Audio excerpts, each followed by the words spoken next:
Guyana's economy and to protect the rights and the safety of women and others who are working in mining communities. It is perhaps fitting that the first anniversary of the GWMO falls in the same week that we in the United States celebrate the life of Dr. Martin Luther King Jr. Dr. King reminded all of us that injustice anywhere is a threat to justice everywhere. That the time is always right to do what is right. It was on Martin Luther King Jr.'s day last year, January 2012, that the GWMO stood up at a conference hosted by the and announced their new mission to strive to improve the mining sector and address the unique challenges faced by women in that sector.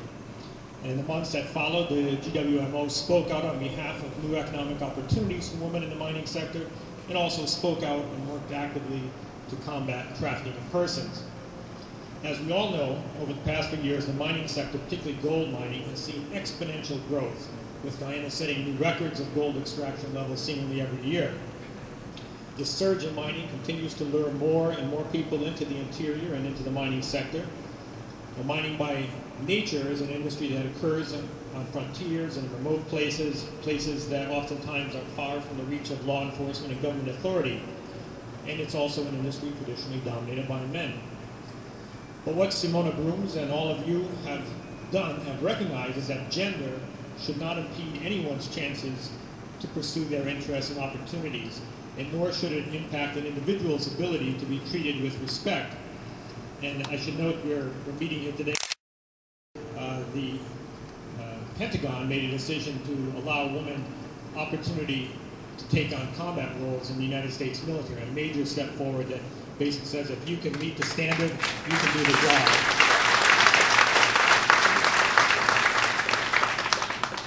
The Guyana Women Miners Organization has advocated for women who are denied pay simply because an employer feels that a woman poses no threat, or that she's weak, or that she can be exploited. The GWMO has also championed the inclusion of women in the mining sector by advocating for skill training opportunities for women pursuing this profession. Advocating for the equal inclusion of women in the economy isn't just the right thing to do, it's also the smart thing to do. It improves the lives of their families, it strengthens communities, it creates more opportunities for economic growth and prosperity.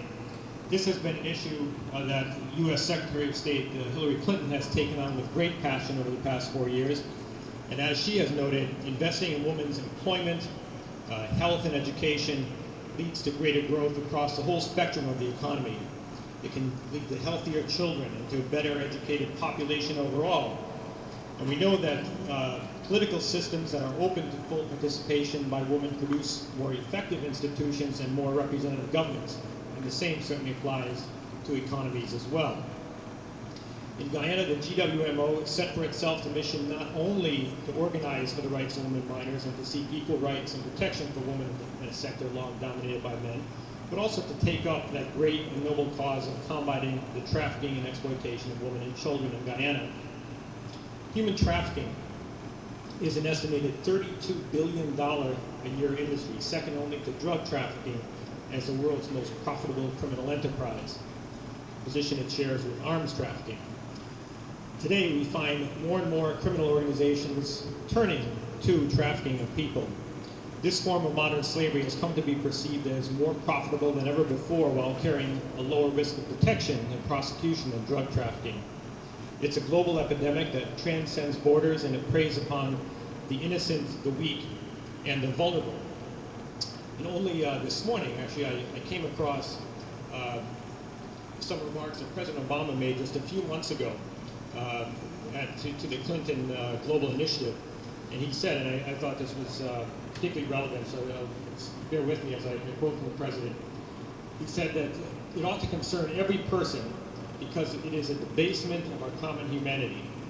It ought to concern every community because it tears at our social fabric. It ought to concern every business because it distorts market. And it ought to concern every nation because it endangers public health and fuels violence and organized crime. I'm talking about the injustice, the outrage of human trafficking, which must be called by its true name, modern slavery. Cooperation in this area.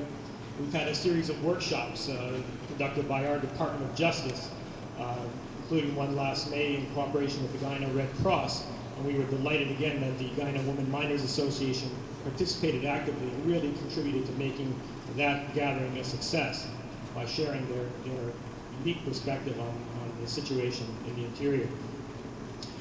In September last year, we sent 2 representatives to host a Trafficking Persons Roundtable in Bartica. 28 representatives came together, including from Help and Shelter and Red Thread, the Hope Foundation, and of course the GWMO. And thanks to the support of the GWMO on the ground, this event was really a great success, and it fostered some very valuable exchanges among local officials and stakeholders in the Bartica area. And I think this serves as a great example of the kinds of partnerships that we can form and the wide range of stakeholders who are working against human trafficking. So thanks again to the GWMO for their work there.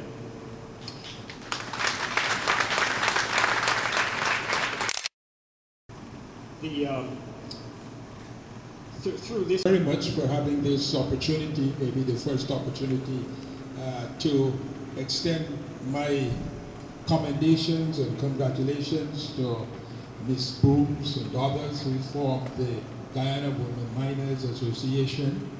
And let me also join in congratulating this association on reaching its first anniversary.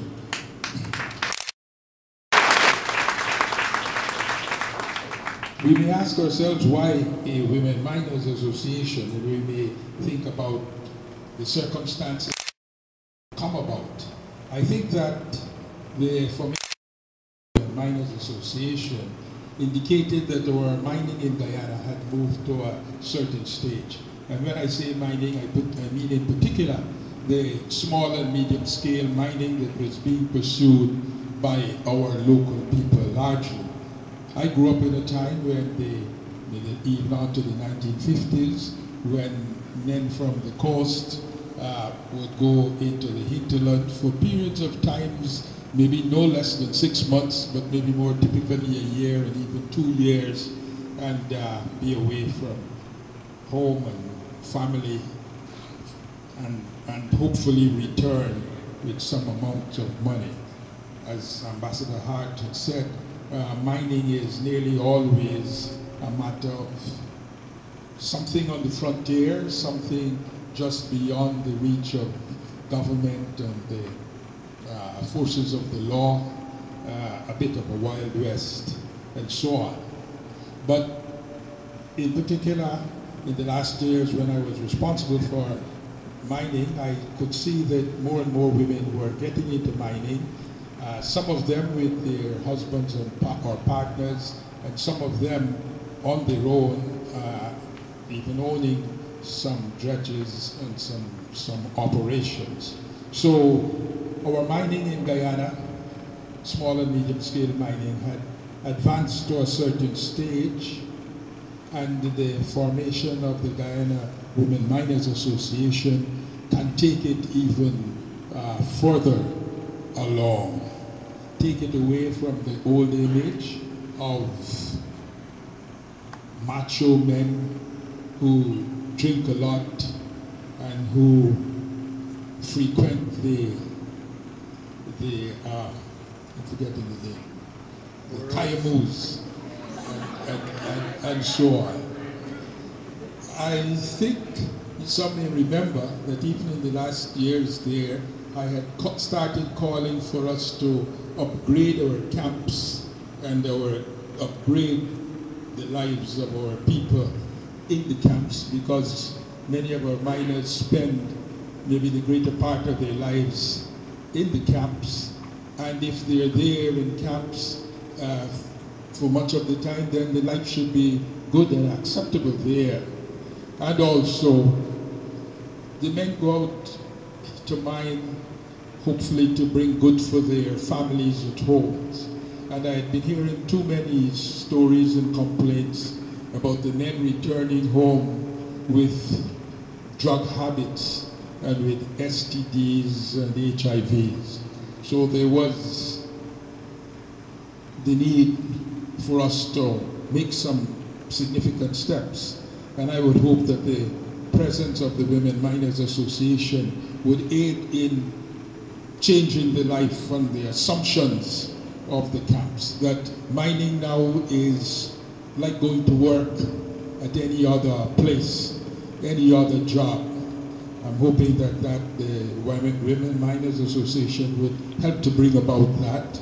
I want to say again that for many of our average Guyanese living on the coast, the interior is something they see only in pictures, and these days maybe in some video clips.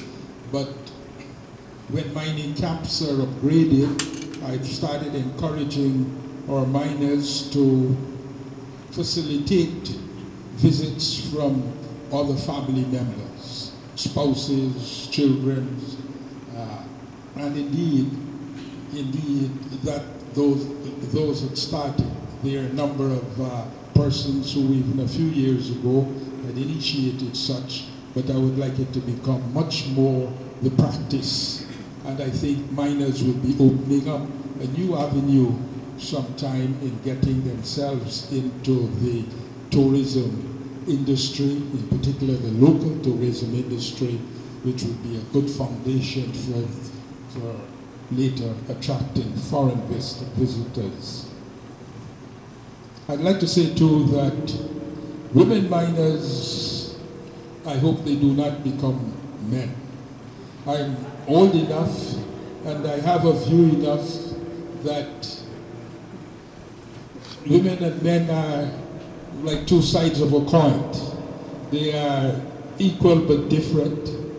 And having lived in the time of the last set of civil rights in the USA, I'm very careful about the term about equal but different. But I would say that men and women are equal but different, and my hope is that the men would not, miners would not become like the men, at least not vying with them in drinking, bragging about ability to drink and ability to do other sorts of things, curse and swear and so on.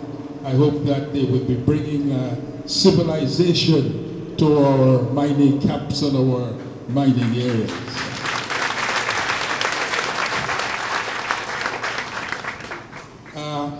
I think there's one area in which the women can get ahead of the men. And that has to do with our relationships with our Amerindian villages. Many of the members of captains and councils in Amerindian villages have traditionally been women. Yesterday I was at the office of the president, and a group from Eseneru were there, no doubt to speak about their unhappiness with certain recent rulings. But I had been meeting with them before, and so we greeted each other. I think there were 4 women and 2 men, and I think therefore women have an opportunity to establish maybe more readily, more easily, good relations with the Amerindian villages. They may have an advantage, and I hope the women will see and take advantage of that potential advantage in associating with their fellow women leaders in the Amerindian villages. This, I say too, is a challenge to the men. There's no hiding the fact that traditionally the miners, largely people from the coastal areas, went into the hinterland with certain presumptions of the early days, and our treatment of and relationships with Amerindians were cast in a certain form which no longer can exist.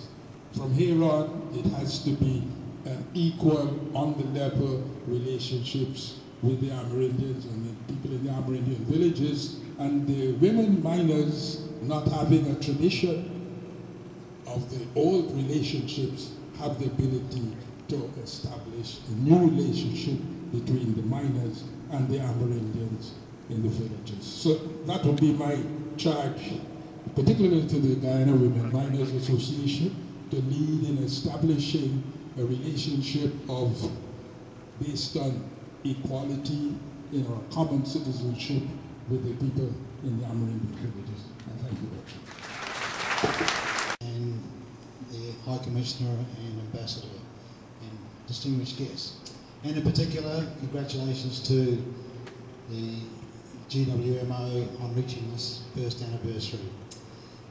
I must admit it did my heart good when I walked in here today as a proud Australian and I saw it's fantastic, and I just hope we see those colours on the cricket field again in Guyana before too long. The Fasalis is all about adopting a theme such as you are showing on your t-shirts today, expanding opportunities for women in mining. Very much so, it's part of the things we want to adopt going forward as we move towards potential development of our West Omai project.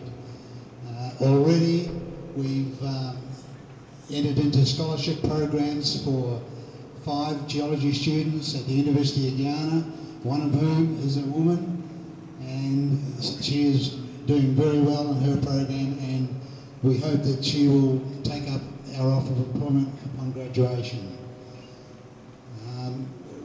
We want to double those numbers of scholarship programs going forward, potentially at least a dozen students under scholarship, and with the hope that they will enter into mining upon completion of their studies.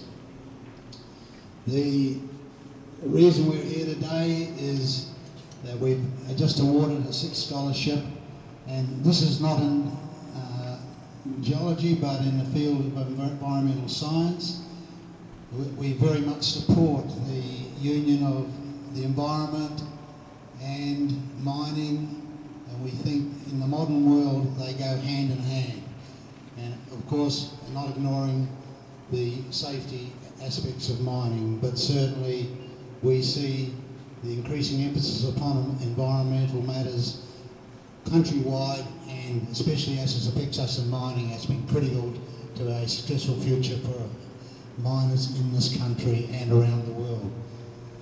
We certainly support the initiative recently by the government and GGMC to establish a mining school here in Guyana, and we certainly want in future to support the potential programs of mineral processing, safety practices, and perhaps leading to the award of mine safety certificates at all levels from the graduates of those programs.